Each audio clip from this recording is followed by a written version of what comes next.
Praise the lord. దేవుని నామానికి మహిమ కలుగును గాక. మరి ఒకసారి మీతో ఈ వాక్యాన్ని, దేవుని యొక్క మాటలను మీతో మాట్లాడడానికి, ఈ విషయాన్ని మీకు తెలియపరచడానికి దేవుడిచ్చిన ఈ మంచి సమయానికై మీ అందరికీ కూడా నా హృదయపూర్వకమైన వందనాలు. దేవాతి దేవునికి మహిమ కలుగును గాక. చాలా ఆశీర్వాదకరంగా ఈ పరిచర్య జరుగుతూ ఉంది. ఎంతోమంది మాతో మాట్లాడుతూ ఉన్నారు, ఈ పరిచర్య మాకు ఆశీర్వాదకరంగా ఉంది అని.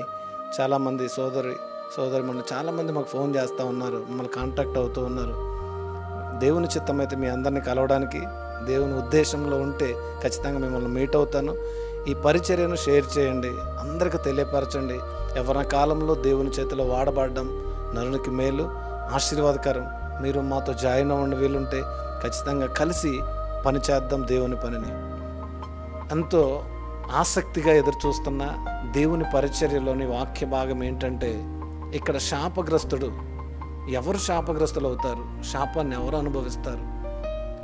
అత్యాశతో పోయిన చాలామంది బైబిల్ గ్రంథంలో అత్యాశపరులైన చాలామంది శాపాన్ని కొని తెచ్చుకున్నారు. శాపం వలన వారికి మరణం వచ్చింది. శాపం వలన దేవుని వాక్యాన్ని విడిచిపెట్టారు. శాపం వలన వ్యాధులు కొని తెచ్చుకున్నారు. శాపం వలన అనేక సమస్యల వలయాల్లో చిక్కుకొని పోయారు. అసలు ఎందుకు ఈ శాపం భూమి మీదకి, ఈ మనుషుల్లోనికి వచ్చింది? దేవుని పనిచేస్తూ, దేవునిలో ఉంటూ, వాడబడుతూ కూడా శాపగ్రస్తులైన అనేక మందిని మనం చూస్తూ ఉన్నాం. కానీ దేవుని వాక్యము స్పష్టంగా తెలియపరచబడుతూ ఉంది. ఇక్కడ మనం చూసినట్లయితే ప్రియమైన సహోదరి సహోదరులరా, దేవుని వాక్యము చాలా విలువైంది. ఇక్కడ ఇర్మియా భక్తుడితో దేవుడు స్పష్టంగా కొన్ని విషయాలను మాట్లాడుతూ ఉన్నాడు. ఇర్మియా గ్రంథం ఇక్కడ మనం చూసినట్లయితే 10వ వచనం, 9-10 వచనాల్లో మనం చూస్తే 10వ వచనంలో అంటూ ఉన్నాడు, యెహోవా కార్యమును అశ్రద్ధగా చేయవాడు శాపగ్రస్తుడవునుగాక. ఈ వాక్యం చాలా ప్రాముఖ్యమైందని పరిశుద్ధ గ్రంథం సెలవిస్తూ ఉంది. ఇక్కడ యెహోవా కార్యమును అశ్రద్ధగా చేయవాడు. ఇక్కడ శాపగ్రస్తులు ఎవరు అంటే, యెహోవా పనిని ఎవరైతే అశ్రద్ధగా చేస్తారో, యెహోవా పనిలో ఎవరైతే నిర్లక్ష్యమైన ఆలోచన కలిగి ఉంటారో, పాపపు తలంపులు కలిగి ఎవరైతే యెహోవా పనిని, దేవుని పనిని చేస్తారో వారు శాపాన్ని కొని తెచ్చుకుంటారు. ఇక్కడ మనం గమనించినట్లయితే గెహజీ అనే ఆయన శాపాన్ని ఎందుకు కొని తెచ్చుకున్నాడంటే, అత్యాశపరుడై, లోబి అయి, ఆశించి దేవునికి ఇష్టం లేని పనిని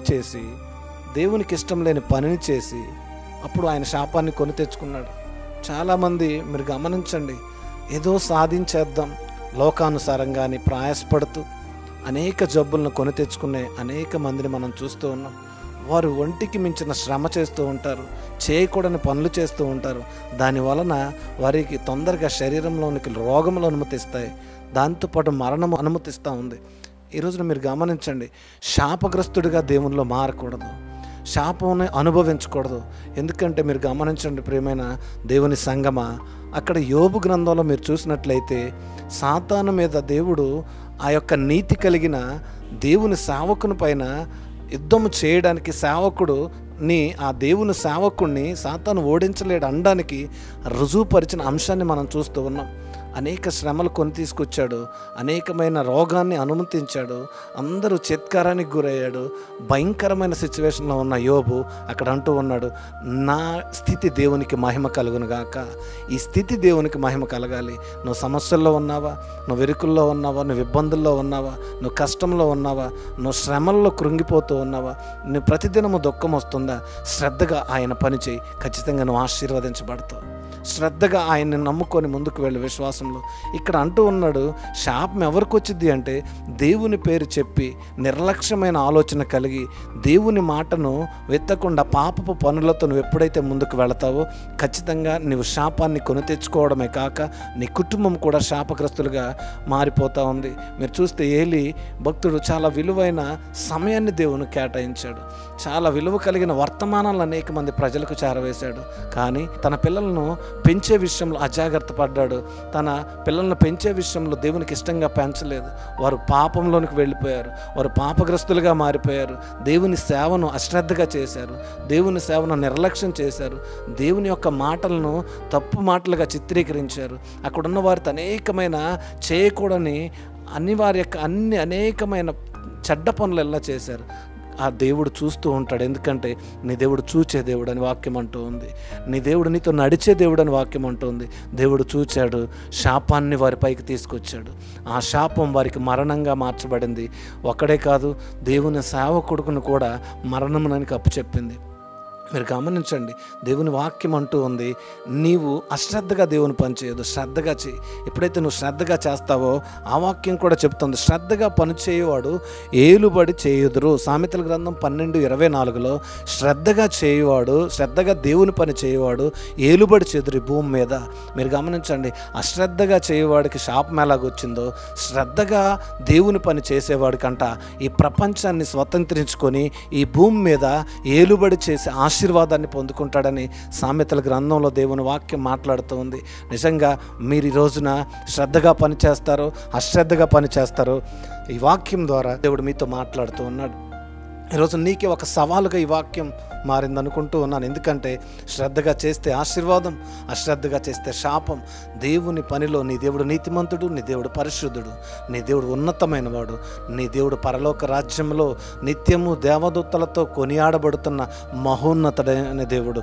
పరిశుద్ధ దేవునికి నువ్వు చేయవలసిన కార్యాలన్నీ కూడా ఆయనకి ఇష్టపూర్వకంగా చేస్తే, శ్రద్ధగా చేస్తే నీవు ఆశీర్వదించబడతావు. అశ్రద్ధగా చేస్తే ఖచ్చితంగా నీకు, నీ కుటుంబానికి శాపము తప్పక నిలుచును అని ఏలీ ద్వారా ఇక్కడ వర్తమానం మనకు తెలియపరిచాడు దేవుడు. మిమ్మల్ని ఖచ్చితంగా మీరు శ్రద్ధగా చేస్తూ ఉన్నారని అనుకుంటూ ఉన్నాను. ఖచ్చితంగా దేవుడు మిమ్మల్ని ఆశీర్వదిస్తాడు. మీరు ఎక్కడ కూడా సాతానుకు లొంగిపోకుండా విజయం వైపు దేవుడు నడిపించును గాక. ఆమేన్. God bless you all. ప్రార్థన చేద్దాం. దయచేసి తల వంచుకొని విన్న వాక్యాన్ని బట్టి ప్రార్థన చేద్దాం. పరిశుద్ధుడా, జీవము కలిగిన వాడు, మహోన్నతుడైన దేవుడు, ప్రభువా, నీ పనిని శ్రద్ధగా చేయడానికి నా మనసును ప్రేరేపించు, మా అందరి హృదయాలను ప్రేరేపించు ప్రభువా. ఇదిగో తండ్రి, మా మాటలతో కాదు కానీ మా హృదయంతో నిన్ను ఆరాధించే మంచి ఇదిగో తండ్రి మనసును మాకు ఇవ్వండి ప్రభువా. అశ్రద్ధగా చేస్తే శాపం వస్తూ ఉందని అనేక మంది శాపగ్రస్తులను మా ఎదుట ఉంచావు. నీ పని నిర్లక్ష్యం చేయడం వల్ల, చేయవలసిన పని మంచి మార్గంలో మంచి నడవడికలో లేకుండా చేయడం వల్ల నీ యొక్క నాయన శక్తిని మాకు అనుగ్రహించండి. నాకు, నా కుటుంబాన్ని తండ్రి శోధనలో పడకుండా నీ యొక్క మార్గంలో నడిపించండి. శాపగ్రస్తుల నుంచి నాయన తొలగిపోయి నాయన మంచివాడిగా నీ సన్నిధిలో మేము ఉండడానికి ఈ పరిచర్యను ఇక్కడ వింటున్న ప్రతి ఒక్కరి జీవితాల్లో నూతనమైన మార్పును, వెలుగును నింపి ఆశీర్వదించమని యేసు నామములో అడుగుతున్నాను తండ్రి. ఆమేన్.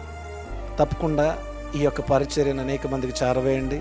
యవన స్థితిలో మీరు దేవుని కాడి మోయాలి. ఇది మీకు ఆరోగ్యదాయకం, క్షేమకరం.